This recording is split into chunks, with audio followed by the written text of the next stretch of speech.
Welcome to Seacoast Stories, a podcast about the people, businesses, and newsmakers that make the Seacoast an American hidden gem. I am Troy Farkas, and on today's episode, I am joined by a very special friend of mine. His name is Eric Jackman, more commonly known on the internet as New York Rick. He's one of the most knowledgeable people in media and someone whom I've leaned on heavily in the past. He is an old coworker of mine. We used to work at ESPN together. Many of you have heard of me talk about my old days working in combat sports. Yes, combat sports, for those who do not know, is boxing, mixed martial arts, wrestling. I specifically worked in mixed martial arts. I was a producer for this guy named Ariel Helwani. He is the preeminent combat sports journalist in the world. He was the one that brought me to Spotify a couple years ago. I was his producer at ESPN, then Spotify, and New York Rick is basically Ariel's right-hand man. They now work together at Uncrowned, which is a combat sports media organization. It's a subsidiary of Yahoo Sports. Eric Jackman, today's guest, is the executive producer of what is now called the Ariel Helwani Show, which is my favorite podcast. Legit, I listen to it every day. It's on Monday through Friday, YouTube live stream, and then I listen to it after the fact. And I'm talking to Eric today, even though he is not from the Seacoast. He's never actually stepped foot on the Seacoast before. He vows he will one day, but I've actually talked to him at the end of the year on my podcast. This is the 5th year in a row. We did this on my previous podcast, the Troy Farkas Show, which is the first show I ever hosted. Then I hosted a show called The Found Generation, and he also joined Seacoast Stories last December. And in these end-of-year conversations, I love to talk to him about media, social media, consumer trends, and for you guys specifically listening to this episode, what you can do to stand out on social media. There's a lot of entrepreneurs. There's a lot of Seacoast business owners who listen to this podcast. And so on today's episode, Eric and I will discuss how you can stand out on Instagram, how you can make shareable content for your Facebook, for TikTok, how you can best take advantage of LinkedIn. There's so much that we get into. We talk about how Netflix is taking over, how video podcasts became a big thing, how they've replaced talk shows, and we also take you inside the Seacoast Stories social media strategy. This is my conversation with Eric Jackman. It is brought to you by Sage Portsmouth and by investment advisor David Higgins. More from them later in the show, but for now, here's my guy, New York Rick. So a big tenet of Seacoast Stories and why I started it is I'm all about IRL and bringing people together in real life. And so you guys at Uncrowned, you guys actually have a live podcast happening on December 18th at the Hard Rock Cafe in Miami. This episode airs after that, so it will have already happened. So hopefully it went well. But I'm so fascinated as someone who's just like, doing my own stuff, but also just watching the creator economy, the media economy at large. There seems to be such a huge desire for IRL in the wake of COVID and AI becoming increasingly dominant in our lives, and social media obviously continues taking off year after year. What's your take on the value of IRL in 2025 and 26, as we look ahead, and just like how much the audience is seeking that out? Yeah, it's essential for us as humans, right? At just like a philosophical level, if we think about like Maslow's hierarchy of needs, like we need this type of interaction. That is just basic understanding of human psychology and what we are as human beings. From a meta perspective, from an overall perspective, and from a business perspective and all those things, I think the IRL experience is going to be very lucrative for people who are facilitating opportunities like that. I think it's going to be the next wave of revolution. Like I genuinely believe that there's a revolution coming, and the consumer is expressing this as long as you're paying attention, right? How many times do you come across a service or app or device that's like, I'm going to remove you from social media, or I'm going to remove you from online? Like one of the ones that I came across recently is that brick that you put near your phone. Connor has the brick. Yeah. And you just press it and it limits you from using apps. Like I have some thoughts and feelings about whether like people should just have more self-control as opposed to being like mandated to do that. But either way, the consumer is expressing their interest in this idea of like disconnecting from the internet. I also see like trend wise more than ever, fighters or athletes or influencers saying they don't run their own social media, right? There was a time where they were using it as a genuine connection to fans. And I'm sure later we can get into whether that genuine connection still exists. But we hear more and more that those people are not utilizing social media or not even like going online to the same degree that they did. And so people have to pay attention to this. Like, this trend is here. How many people are talking about utilizing, for lack of a better term, dumb phones, right? Not smartphones, and just going back to those flip phones that all they did was text and call. Everybody is sending these signals. Like, we are all expressing some version of this. Clubs, things that you do, like those meetup groups that you facilitate. Those are all in response to this idea that like what we are seeing online is not what we're craving and not what we're seeking, at least not fully, right? There's a healthy appetite and a healthy diet for that. But I think in real life experiences are going to be extremely lucrative and extremely essential for what the next like version of society looks like. Yeah. I do know so many people who run businesses or just, general everyday people who are like, man, I wish I didn't have to be on social media. I wish I didn't have to make content. And it's funny, your point about self-control. While I do agree we all could have a little more self-restraint, I think the fight to do that is becoming increasingly difficult as all of these social media companies, Meta, Google owning YouTube, et cetera, are getting so much better at just monopolizing our attention. We are fighting battles that we just our little archaic brain, we can't overcome. Like, I am so addicted to my phone right now. It's the worst it's ever been, but I'm fighting a battle that I can't win. There's so much psychology wrapped into strategically by these companies, that like button, that red message in your DMs, that et cetera, et cetera. It's so hard. It is 100% hard. And that's a completely fair point. There will be people who will be late, right? The people who are the most attached to it, the people that are most addicted to it, the people with the least ability to exercise that self-control and like remove themselves from it. But this long-term prediction, and maybe I should save this for later, but I'll just kind of like talk through it now. There will be a wave of early people, right? Those people who are already on flip phones and those people who are already using the brick, that will then be followed by people secondary to them, and then third down the chain and fourth down the chain and so on, to the point that these platforms will have to adjust, right? And they will not be serving that type of content. That's my prediction for maybe the next 5 years, let's call it. Really? There will be a point where social media will be altered back to its original state. That's my prediction for the next 5 years. There will be a point where people will be seeing only the people they follow, their feeds, and the things that they've asked for. And that will be the basis of social media. It will be a cyclical thing where we'll come back to the original conception. Because if you think about the original conception of all these social media platforms, Facebook was started by Zuckerberg as a way to like interact with other people on college campuses. It was started as a social tool, as all these other ones were, right? Instagram was supposed to be pictures of your friends and family that were sharing. And then obviously you follow the money, right? Once those platforms matured and it was clear that they could make some money off them, they had to adapt, right? It could no longer just be a small time thing. I actually have some thoughts on how, even if it does revert to its original conception and it becomes truly social and friends and people that we know and content like that, there's still opportunities for monetization, but that's maybe for a later part of this discussion. But my prediction is that there will be enough people and that web will reach far enough that the platforms will have to adjust and we will return to original. Yeah, it's an interesting point. I did just see an announcement from one of these like insider industry newsletters I read that Spotify, my former employer, is tinkering with user control over the algorithm. And also that Meta is toying with the same thing on Instagram as well. So that there's still an algorithm happening, but we have the ability to exert far more control over what we're actually seeing, which is similar to the point you're making. Yeah, and that's like a derivative of it.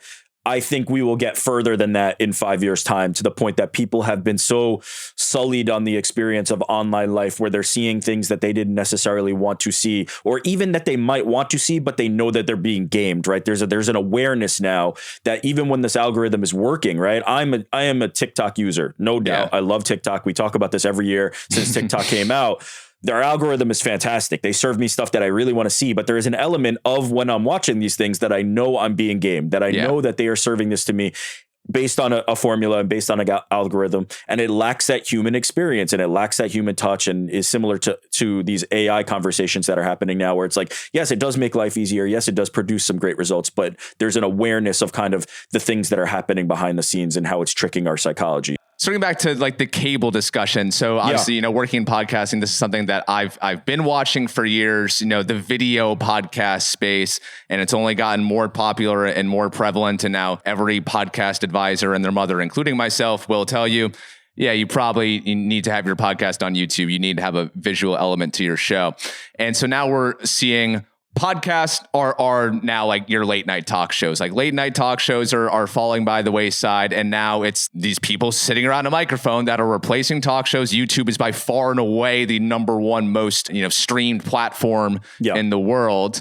And it's been pretty crazy to me just to watch, because I always have to explain to my parents when audio podcasts were out there, like, so it's just radio. I'm like, well, it's kind of radio, but it's not. And then now it's video podcasts. So it's TV, but yes, but it's not. So your thoughts on video podcasting and just how, as we move forward, just about how it's really become the go-to form of TV for a lot of the younger generations. Yeah. The good news for your parents is it's just going to become TV, right? Like ultimately Netflix is going to purchase everybody up. Like they have this bid in for Warner Brothers Discovery. Right. And they're going to put podcasts on those platforms and it's going to be TV. Yeah. Netflix just acquired some of the Ringer, Spotify's podcast to stream there, which is wild. That is what's going to happen, right? It is going to come full circle where the default platforms, because I imagine that your parents are familiar with Netflix, right? Like they may not be in the podcast game, but Netflix feels like the new cable. And so some of these streaming services, they're just going to start playing podcasts, or they're going to start producing content that is similar to podcasts with lower overhead and far cheaper to make happen than your TV shows. So cheap in comparison to these TV shows that people, are clearly identifying that they want to watch and see. And so it will become cable again. And so I don't think we're going to deal with the kind of like podcasting be on the outside. I think the thing that's going to be on the outside is like the parents who are like, wait, so you guys want to meet up in person after they don't? Like the millennials that are becoming parents who are more used to an online life are going to be talking to kids who are like, wait, so you don't want a smartphone and you want to meet up in person and you don't want to be on social media? That's going to be the new kind of confusion for the generation that is having kids now. But I do think we are ultimately going to land back at cable. Like that's just inevitable at this point. Why do you say that? Because the way cable worked was there was a company like a Time Warner Cable. That's mine because I grew up in New York City, but that was always my cable company. But Cox and all these different cable providers, all they did was bundle up different services, right? So they would pay a certain price to be able to broadcast ESPN stuff. They would pay a certain price to be able to broadcast Paramount or Viacom or whatever other content producers were out there. And then they'd bundle it and serve it to you at a certain price. Now you're paying Paramount Plus. Now you're paying Netflix. Now you're paying whatever HBO Max and all these other different services that you have. Instead of paying to one person, you're paying them piecemeal, but you are paying hundreds of dollars per month now to have all these different streaming services. And it is ultimately a cable package. And then you go to the point where Netflix or even like I have through Verizon bundled the Disney bundle package and then a separate one that has Netflix and HBO Max. As companies are getting smarter about customer acquisition and being able to cut costs in certain ways, they are bundling them up to the point that now you're paying 2 or 3 instead of 5 or 6, and it's just cable. You're just paying cable split in half to 2 different people. The bundling, the saving, all the thought that goes into how they can kind of maintain and retain some of these customers and not only be about customer acquisition is going to lead us back to cable. YouTube TV, right? Like YouTube TV is cable. That's what that is, or DirecTV Plus or whatever, any of those other versions, or Now I think it's called, whatever the versions of those are, it's just cable. So we came up in traditional media backgrounds. And I would say that really started, like the traditional media stuff really started getting disrupted by TikTok. And I mean, more so from a production quality standpoint. When TikTok became a thing and I'm watching videos and there's jump cuts, I'm like, what is this? This is breaking every rule in the book. And now I'm watching, and I don't know if Logan Paul's podcast Impulsive was like the first to do this, but I've seen even in your guys' content, you guys have done this. You're filming an interview in person, the shaky camera, there's like an actively like zooming in as the person's, not like a cut from wide frame to close frame, but like we are zooming in the camera, and just like all these traditional rules are being broken. And it's been so funny for me to observe, like, we used to break our backs making everything look perfect and sound perfect. It seems today that less produced, the more unhinged the content is, the better it is, which is wild. I think that will go away as well, because that was a product of like perfect means overproduced, more people, not raw, not direct, not genuine, right? Yeah. The more perfect something seems, we all know something's not perfect. The more perfect something seems, the more fake it seems to us, right? Like an overly produced interview feels different than if you just leave the camera running, right? So people's psychology and people are extremely acutely aware of what's going on there. And so when you make something look a little bit shaky, look a little bit raw, look a little bit underproduced, they have a feeling of like, I can trust this, which now is probably counterintuitive to what's really going on. But there is that psychology of that, of feeling like when something's not made to be too presentationally perfect, it feels groundbreaking, maverick, raw, real. Look no further than the president himself, right? He was somebody who came in on the back of politicians being extremely buttoned up or, you know, looking presentational and we have to maintain appearances.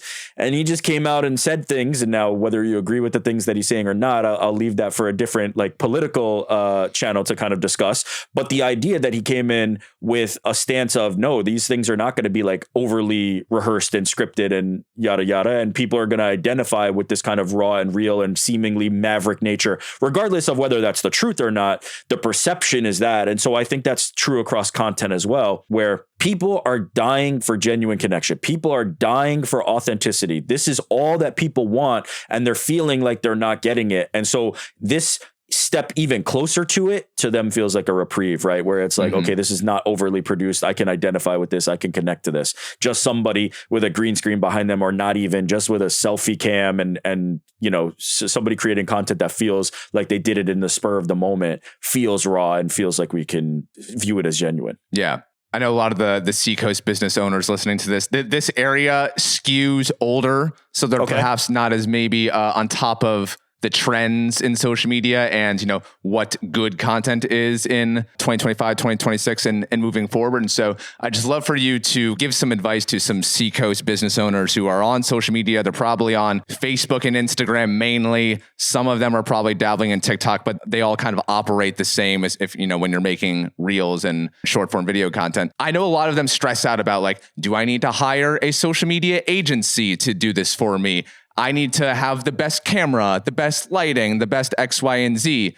What would you tell these people to get out of that mindset, and to what would be some winning strategies for them as they look at their own content?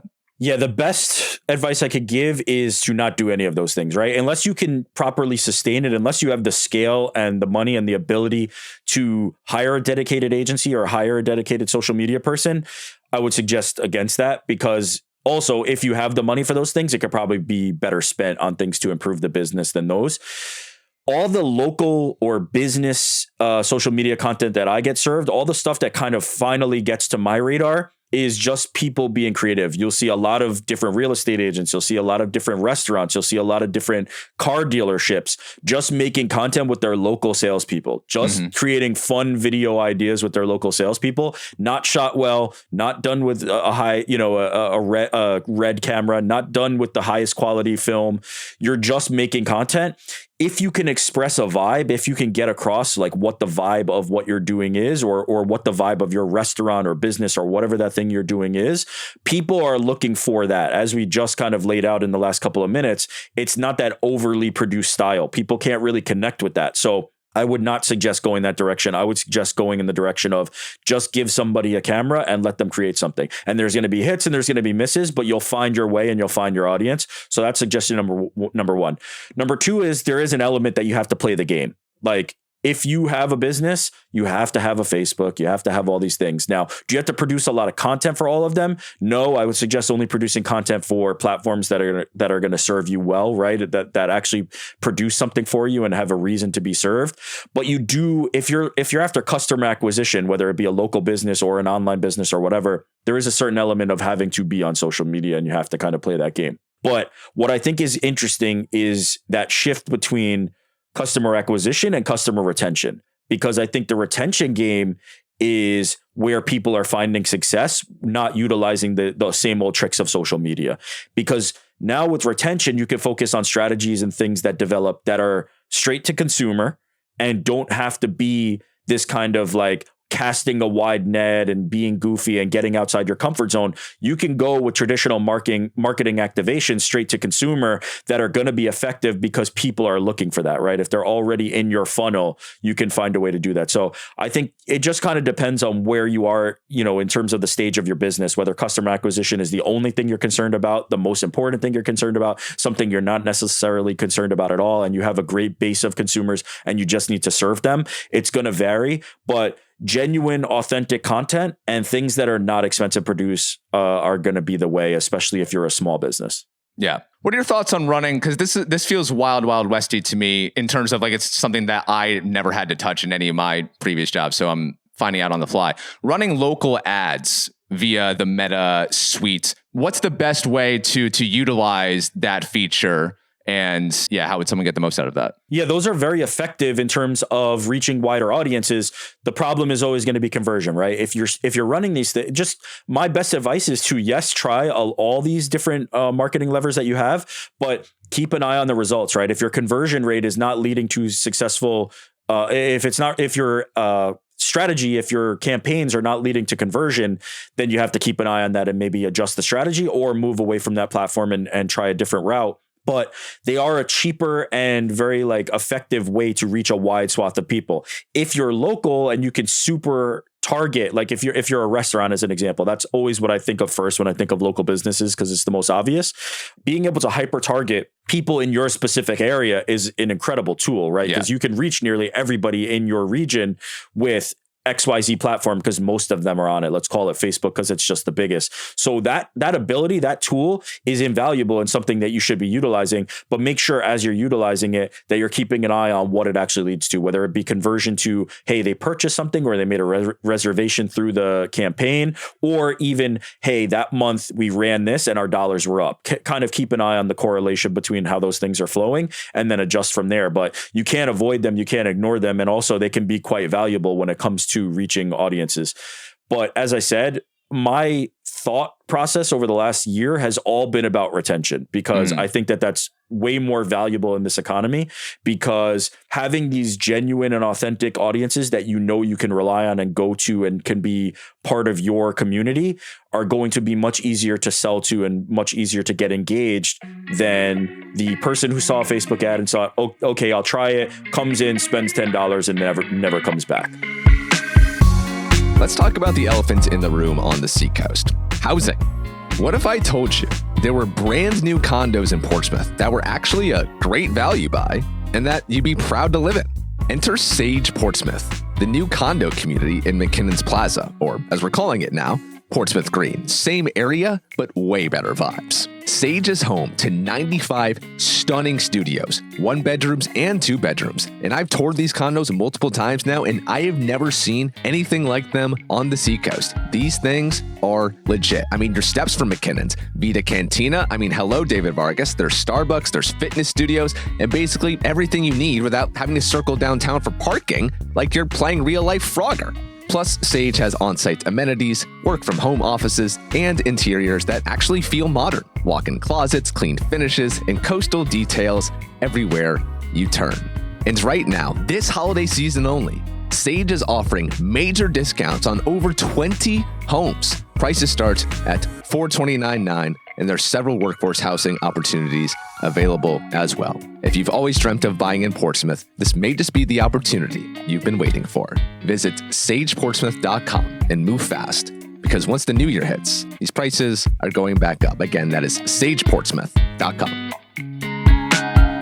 You know me, and you know by now that I like to take a look at the full story, whether that's on a podcast, when I'm reading a news article, or especially when it comes to managing money. But if you hate doing your finances on your own like me, luckily the Seacoast has fine people to help. And one person in particular has been a supporter of Seacoast Stories literally since day one, Portsmouth's David Higgins. When you sit down with David, he'll help you create a detailed wealth planning strategy that takes into account your current financial situation, goals, and risk tolerance. David looks at every aspect of your life, and he helps in setting realistic goals and creating a roadmap to achievement. He offers services like investment advice and investment management, tax planning, estate planning, retirement planning, risk management, charitable giving, and education planning. His approach encompasses not only financial aspects, but he also takes into consideration a person's overall well-being and life goals. Because, yeah, that matters too. Now, I get what you think. You may think this sounds like every financial advisor out there, but David is one of one. He spent more than 20 years in the business, and I've heard firsthand about his thorough, thoughtful, and holistic wealth management approach, which really sets him apart from the typical cookie-cutter models. To learn more about how David can help you, you can get in touch with him by contacting the email in the show notes. Thank you, David, and thank you to Sage for supporting today's episode. Now back to my conversation with Eric Jackman. Of the metrics on a social media post, views, likes, saves, shares, comments, what do you place the most value on? So if we're talking organic content, right? Like obviously paid content is a completely different kind of activation. For organic content, this is not what I view. This is an objective truth. Shares are the most important thing. All these platforms and algorithms reward when somebody says, this content was good enough that I'm going to share it with somebody else. And then that person got it and said, I'm going to share it with somebody else as well. That kind of web, that kind of network that grows from one piece of content is what social media platforms are looking to go, okay, well, we should serve this to additional people so that they can then share it and it can go further and go viral. Next from that would probably be saves, because it's showing that somebody liked this enough to look at it and go back to it. It's going to depend on the platform there, because that's a very like Instagram centric kind of metric. But shares is number one on every single platform, right? The retweet or the share by link on X or on Instagram, the share in the DM, or they shared by link, or any of those versions, that's going to be the number one. Can you explain the repost to me? This is a recent feature on Instagram, and I haven't dug in. What is that?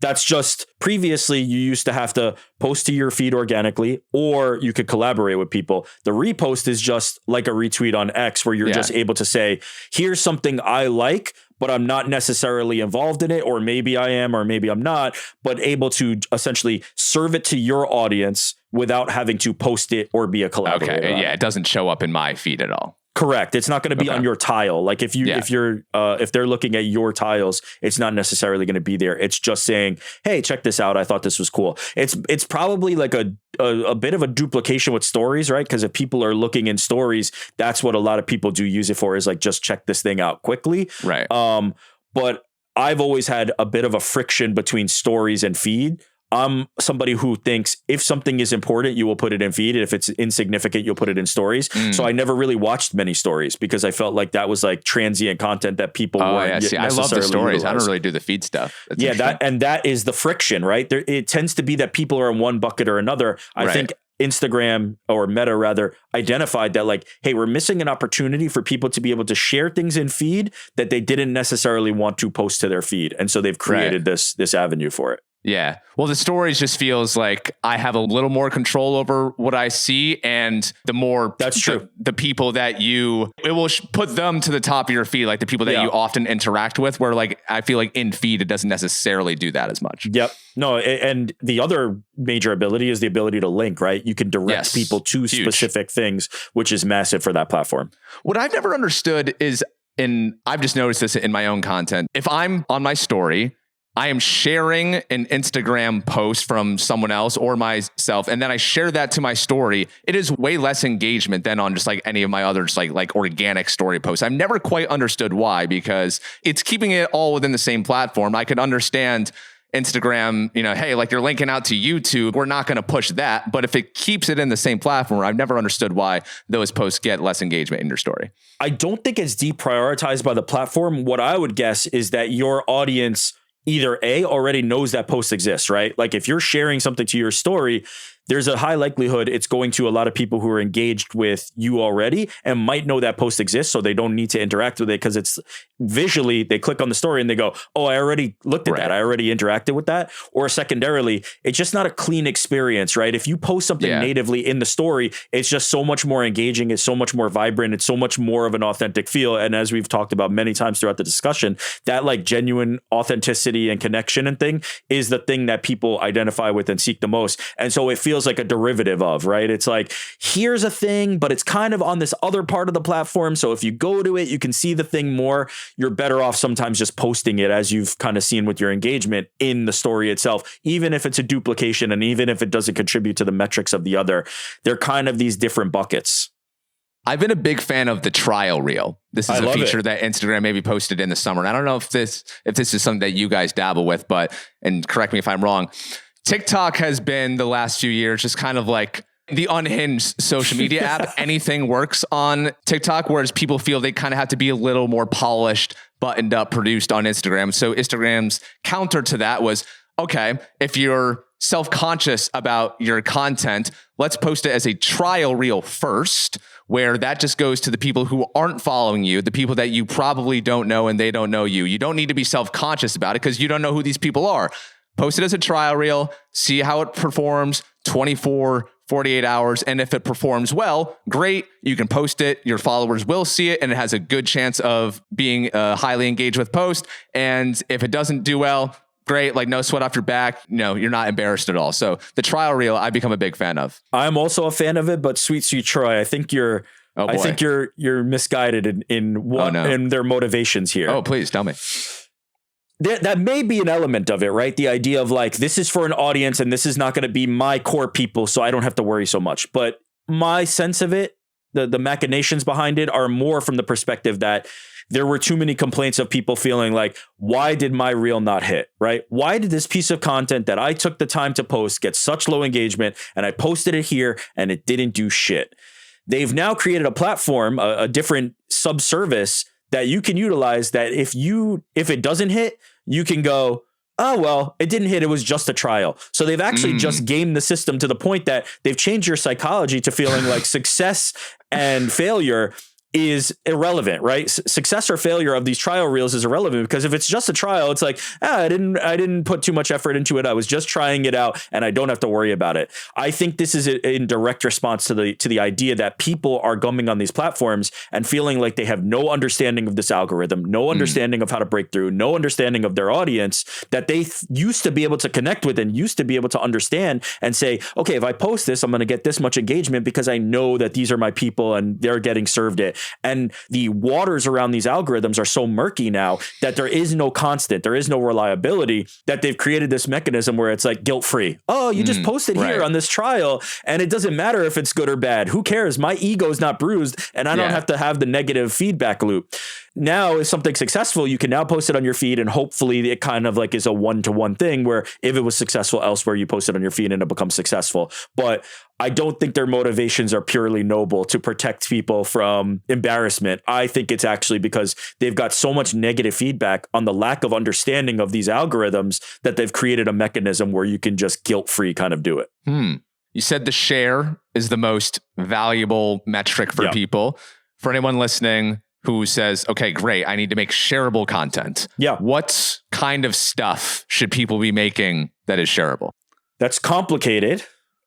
Generally, stuff that is relatable, like the same kind of nonsense that everybody's like, they're all cliches, but they're all true, right? It's the relatable stuff. It's the stuff that follows trend. It's the stuff that's topical now. It's funny. It's funny.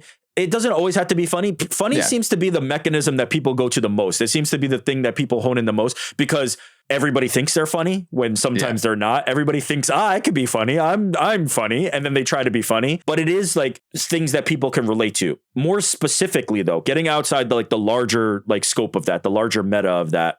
Look around at the stuff that you are sharing, or look around at the stuff that people are sharing about brands that are your competitors, your contemporaries, your collaborators, your partners. What is the stuff that is hitting with those types of audiences that you're seeing, right? What is the stuff that you're getting served about your industry or about your business or about the topics that you are involved with, and then start trying to hone in on that. This is all science. Like it's all able to be dissected. You just have to spend the time learning the platforms. If you go in with this idea that like, I have this strategy and this overarching theme, and I have no understanding of what my consumer social habits are, you're doomed to fail. You need to be in the trenches. You need to actually have an understanding of these platforms and see what type of content is being shared in your space and in your industry. This is very common on a lot of other platforms because people don't understand them, but know they need to be on them. The platforms where I think that people have the best grasp at the style of content is something like a LinkedIn. LinkedIn is very obvious, right? There's no mystery to it. There's certainly like a little bit more now algorithmic content, but when you see the type of posts that you see on LinkedIn, you recognize that those posts are not going to work elsewhere, right? Yes. They're very specific for those types of audiences. So think about that, but apply it to the other platforms as well. It is scarier. It is harder. It is something that you may, especially you talked about the Seacoast audience being older. It is something that you may not understand that well. You can talk to somebody younger and hopefully get them to help you. Otherwise, you have to be on the platforms and understand the type of content. But that's how you're going to get those shares, is understanding what the audience that you have Venn diagram crossover with your audience and whatever things you're being served, what are they sharing? Yeah, it's so funny that you bring that up, and we'll talk about LinkedIn in a little bit because that's something I feel people are still kind of like don't quite understand what to put on LinkedIn. But it's so funny that you say kind of taking an audit of what works for similar brands in the area. I really don't do that. You know, I said I'm addicted to my phone. I'm not addicted to consuming content. I actually consume very little content. But I'm addicted to the feedback on my content, seeing like what's working and how people are receiving it, because like I put so much into the social strategy and everything I make. But I don't concern myself with looking at other people's stuff, my competitors, if you will. I don't want to try to copy anyone. I don't want to try to be like anyone else. My thoughts and everything I put out is like pretty original and just feels good to me. And I'm just going to trust that. And it's paid off pretty well for me. I will say I did make a big social media strategy shift halfway through this year. Okay. And it's paid dividends since then. So, the prior podcast I hosted, The Found Generation, was a self-improvement podcast, a lot about personal development and these things that I've always been very passionate about. And so naturally, these kinds of topics wean their way into the Seacoast Stories conversations that we have. And so in the earlier part of social strategy, I would be like, here's this gym owner talking about how to get fit this year, best weightlifting advice. This objectively, like, this is very good stuff. I want people to hear this. Anyone who is trying to figure out how to lift more weight, get in better shape, whatever, this is great stuff. Then I would post stuff like that is general audience, and it wouldn't do that well. And I'd be like, man, this is gold. Like, my guy's giving you gold out here. Why isn't it happening? I also was posting, occasionally like some Seacoast specific stuff. I asked, my friend Maddie Brandon on her episode, she's a social media creator. So we talked about social media. We were like, let's go back and forth and talk about the Seacoast businesses that are crushing it on social media. That post about that does way better than the gym owner talking about proper deadlift form. And so after a couple posts like that were about very local things, I realized, wait, this stuff about the gym, this stuff about successful tips in business, anyone can do that. My content is not unique. My Seacoast content, though, so few people are doing that, my stuff will really stand out. And ever since I made that shift, I've gone way, way more into like the clips of me singing karaoke at the local karaoke spot are getting so many views and so much engagement. I think it's because of your voice. Don't undersell the voice. Absolutely that. But I guess the big strategy shift I made was, I should post the local stuff. And that's gone really well. And you're going to hate me, but I just finally got on TikTok 2 weeks ago. Finally got Seacoast Stories on TikTok. I really don't like TikTok, and I fought it for a while. And to your point about previous conversations, just go to the platforms that you can commit to, that you have time for, that you can do well on. Yep. But with TikTok, I was like, I can pretty much just repost the stuff that I'm making on Instagram. 2 weeks ago, I started. I already have like 1,200 followers. And there's videos that are, getting above 10,000 views for just starting, which I think is another point, you told me way back when as well, that TikTok's location features cannot be denied. Yes, absolutely. I think you've honed in on something that I was speaking about earlier, which is you're in a customer retention phase, right? Mm-hmm. Like when you're thinking about the content you're posting, it's hyper local, it's hyper specific, and it's serving those existing people that love your stuff. It's serving those people that go, this is the exact type of content that I want. This is the exact type of content that I'm looking for, and nobody else is doing it. And you've got those people in a chokehold. You have locked that kind of market down. The part that you are ignoring, or the part that you were putting to the side, right? For now, the on the side burner is that growth, right? That general content that you were making, where it's like fitness tips, may have actually been better for acquiring certain people, right? They might have reached a wider audience. Let's say one of those goes viral, or a trial reel or something like that, that's more generally suited goes viral. There's going to be a section of people that look at that and opt in or opt out. It might be small, it might be microscopic even, but those are the people that are going to be new, right? Mm-hmm. That's the part that you're kind of pushing to the side to a certain degree and focusing in on. And by the way, I'm not saying this as like I'm not trying to essentially say that you're being negligent of those people. What I'm saying is you're not focused on that aspect of it as much. What you're doing is making sure that the people that you already have in the tent, making sure that the people that are already your people, your community, are getting served so well that this is the only thing that they're going to need, right? And so that type of customer retention thing, that type of real, genuine, authentic community building is what I have also been thinking about, and what I think is going to be more prevalent in the future is building small but extremely dedicated audiences. And when I say small, that's like in comparison to what you are, right? For a brand, it may be smaller than they're used to because they're trying to focus in on keeping those customers happy. For a content creator, it's going to be smaller than they're used to because they might not be reaching as many people. So when I say small, it's more in comparison to not necessarily like small business, because it could be major global brands, but it's more in comparison to the audiences they were previously trying to tap into and reach. Yeah. I'm aware that my audience is capped, and your it just feels kind of like the MMA fandom is at a standstill. There's only so many more people you guys can effectively reach within that bubble. So I'm very cognizant of, you know what, this piece of fitness advice coming from Jay Collins, who owns Flight House Gym in Rye, New Hampshire. Sure, maybe it'll be seen by someone who lives in Oregon, but I ultimately don't care about getting that person in Oregon to become a fan of Seacoast Stories because they don't live here. I would much rather serve the audience that is here. And, I would rather make fewer people become diehard than try to make a bunch of people become vaguely aware. Yeah. And I was talking earlier about on TikTok, like I get served local Mazda businesses in Kansas City because they made a funny TikTok. Yeah. I'm never going to buy a car from them. I'm never going to go to them. It's a good kind of awareness play. They can kind of show it to their customers and it makes them feel that. But if that gets served to people in Kansas City, I promise you that they're selling more Mazdas. And so that customer retention, that hyper local specific focus is the thing that I think is going to be the new wave, but also the thing that I think a lot of people are already kind of naturally gravitating toward because they're not seeing results when they try to be everything for everybody. There's a time and a place, right? If you are a major, big global brand, you need that. If you're Netflix, you can't be talking to Jim in Iowa. Yeah. But if you're Troy Farkas and you have a great podcast about the Seacoast, you can be talking to people in the Seacoast and really honing in on that. So again, your focus is not that global thing right now because it's not necessary for your business to run. And so I think you've kind of naturally gravitated toward where you need to be. A big part of my hypothesis for starting Seacoast Stories was, to your point, there's going to be this big retreat back toward local. Yeah. As national becomes more doom and gloom and depressing, and as we become more divisive, I think there's going to be a real retreat, and we're seeing it already, of people caring about, okay, what is actually going on in my community? What can I actually impact that is going on around the corner from me? I can't here in New Hampshire necessarily impact what is happening in Utah. So I'm not going to direct any of my attention toward that. I would rather be focused on what's happening here. And so when I talk to people about Seacoast Stories, I always make it clear to say, I'm not reinventing the wheel here.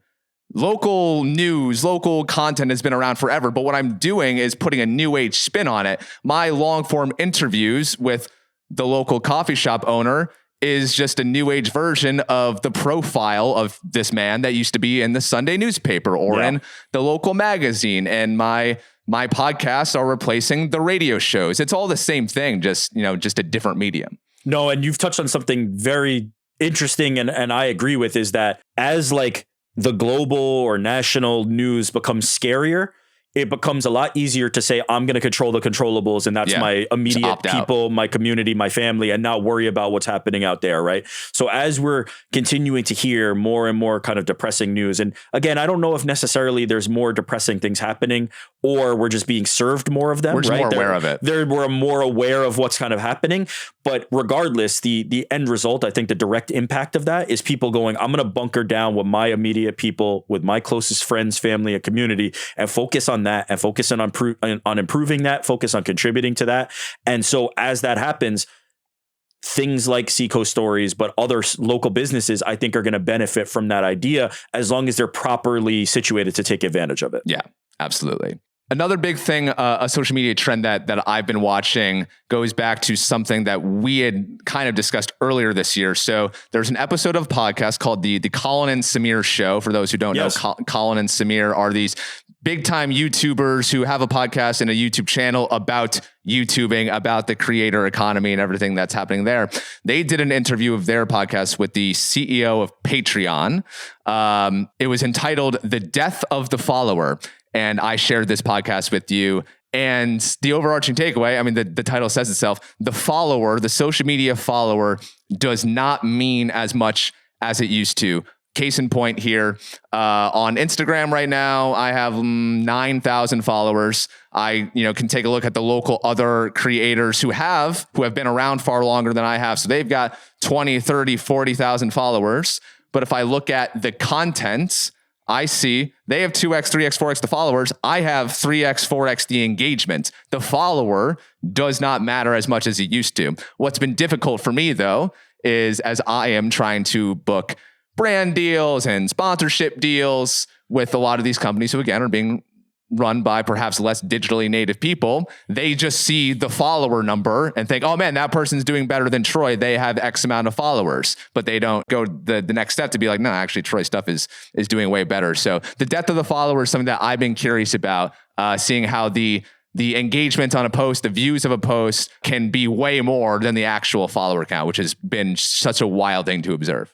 Now that it has become more obvious when people buy followers or buy engagement or anything like that, these brands are more digitally savvy and more aware of it. And in fact, some of them probably do it themselves or have in the past. Yeah. And so they're aware of this. I think it's all about the packaging, right? If you go to a brand or that other competitor that you're talking about, right? Nameless competitor who has a higher follower count, but a lower engagement rate.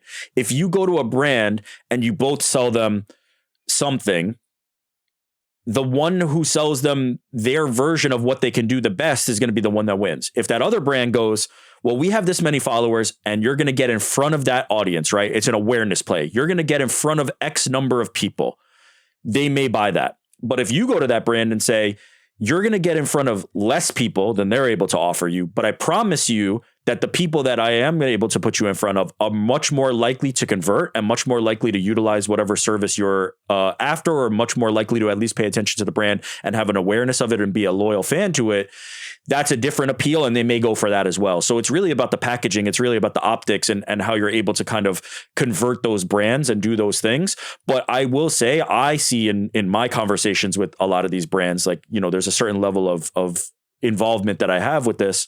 They are savvy. They know that conversion is the key. And so a lot of them are coming on campaigns where they're like, how much can you convert? And I guarantee that your competitors are not going to get those deals on that basis, right? They can't turn those followers around because the engagement is just too low. Now there's economies of scale. And like at a certain point, their audience, even if they have a much, much lower engagement rate or percentage, if they're so massive that they have enough people, they'll still be able to book the business.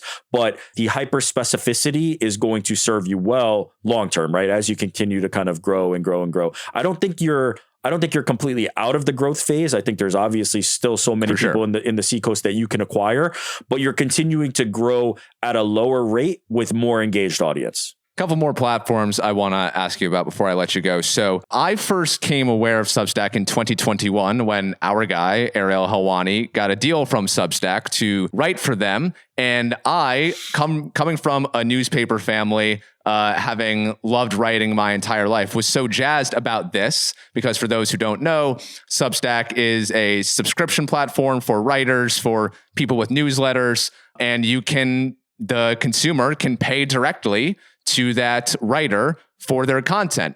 Amazing for those former newspaper writers, magazine writers who were very good, top of the craft, but newspaper magazines have had their fair share of challenges in the 21st century. No one wants to pay for digital subscriptions to newspapers. No one wants to get the paper delivered. No one wants to get the Sports Illustrated delivered to their home every Wednesday. So you have all of these writers who are getting laid off from these major publications just because the business model didn't adapt. But you had a lot of them Mark Stein, for example, who's an NBA writer, very good. He went over to Substack, I remember, and he could then directly monetize his audience, not having to worry about the media companies. He could just do his thing and people would pay for it. And so I loved Substack when I first found out about it. But then they started doing some weird stuff. Oh, we're introducing podcasts on our platform. Oh, everything is going toward video. We're going to introduce video on our platform. And so I just kind of like, oh, Substack, you're trying to be like everyone else. But this fall, I'm sitting down with my friend Maddie over dinner, and she's telling me about Substack. And I'm like, I thought Substack was dead. I know people were on it, but I didn't think people were still using it with a high degree of success. And she's telling me, no, Substack's the place to be now. And I was floored when she told me that, because I was like, I thought people don't want to pay for writing, especially today. People's tendency to read good writing or their preferences for that is only decreasing as people just want to watch videos. So where are you at on Substack and its growth potential moving forward? I think it has very high growth potential because Substack is just, at this point, a Patreon competitor, right? They are content creation. It started with writing, but now they are content creation being served directly to consumers at a monthly cost, right? That is the concept. And so why I think they'll be successful is the same reason I think Patreon is successful, which is they're hyper-focused, right? When Mark Stein was writing for a newspaper or a website or whatever else, people had to sift through the other things. Newspapers are cable, right? If you're reading a newspaper, your favorite channel is Mark Stein, but you also have to get through travel, local news, weather, that. If you take out Mark Stein, if you take out the sports specific and even more hyper focus your specific favorite writer, you're now being able to access them directly. And so it's that genuine connection. It's the same thing that we've kind of been circling this entire conversation is retaining the same smaller audience is sometimes better than speaking to a wider audience, but not being able to leverage them, not being able to utilize them and not being able to have that genuine connection with them. And so being able to write an article and send out a newsletter that goes directly into their inbox cuts through the noise of they're not seeing it on Instagram, they're not seeing it on X, they're not seeing it on TikTok. It's in their inbox, which feels personal, right? That's what I think the success of the newsletter is. And you see a lot more newsletters being utilized now. There was like this period where newsletters were hot, then they got real cold, and now they're hot again because people are going, okay, the only people that I want to hear from are the people that are emailing me in my inbox. I run my life by my inbox. My unread emails are the entire way that I run my life. Everything else is secondary. If I have unread emails, I know that there's XYZ number of things that I need to do. And those are the things that I execute first. That's the top of my list of how I run my life. So if there's an email in my inbox, I try to be inbox 0, but often I'm like at 2, 3, 4, 5. It's because those are the things that I still need to address in my life. And so a newsletter is going directly into that like personal feel. It's going directly into that thing that I know I need to pay attention to outside of like pop open the Instagram and be able to doom scroll. So newsletters are one reason why I think Substack's going to be super successful is I just think newsletters are having a moment right now and it cuts through the noise of social media. Secondarily, as I said, it's that hyper focus on audiences where people can subscribe to things that they know they want and not the other stuff, right? Even if they're paying a premium for it, they know that it's only going to be from that person that they have a parasocial connection, often, not to be disrespectful to anybody, but often have a parasocial connection with that it feels like they have a genuine thing going and it's able to cut through that noise. And so it's essentially Patreon, right? Like that's kind of the model that I think they're cribbing. I do imagine that they have a lot more writers than anything else still, because so many people kind of got onto Substack for writing, but it can be applied to any medium or method of communication as long as you're able to say that your subscription cost is going directly to me and here's how I fund it. Yeah. And the consumer behavior on Substack is probably similar to that of LinkedIn in terms of like when you open up social media, when you open up YouTube, you just kind of watch what's being presented to you. You are not necessarily seeking something out. When I go to like, no one doom scrolls LinkedIn. You go to LinkedIn for a specific reason or to find a specific type of content. And it's probably very similar on Substack. So that's what makes it a breath of fresh air. Yeah, I'd say even more so than LinkedIn, because LinkedIn is now toying a little bit more with these algorithmic things where you get served like second, third, fourth, fifth connections. And they even have their own like trending topics. I don't know if you've been requested on some of these, but sometimes they'll like say, you're an expert in this field. Help contribute to this thing that we're doing where you can speak on it. Yeah, I get that all the time. I've never once explored any of those opportunities. I just assuming it's spam or something that I don't need to go down. Let's talk LinkedIn because for me, I feel like this is so many people are on LinkedIn. They've just been told since the beginning of their careers, you got to be on LinkedIn. You got to have your resume. You got to do X, Y, and Z. But I don't feel like there's a clear consensus as to what type of content you should be posting on LinkedIn. What works on LinkedIn? If you were to devise a LinkedIn strategy for, let's just keep it like a local business owner here, our coffee shop owners, restaurant owners, gym owners, flower shop owners, etc. How do you show up on LinkedIn in a successful way? Yeah, the most successful content and the content that I guys serve the most is business advice, right? I'm obviously connected to a lot of different social media managers. So a lot of the content I see on there is, hey, look at this social fumble and here's what not to do, or look at this social success and here's how you can kind of mimic it. Similarly, I see all kinds of like, I run a small business, so here's the things that I've been successful at. It's that kind of like strategic advice. You used to actually see quite a bit of this on X, maybe 2 to 3 to 4 years ago, but I feel like the algorithm has shifted a lot more toward kind of like empty calorie type content now, as opposed to like life advice and business advice. LinkedIn is a perfect home for that because everybody knows that LinkedIn is the business platform, right?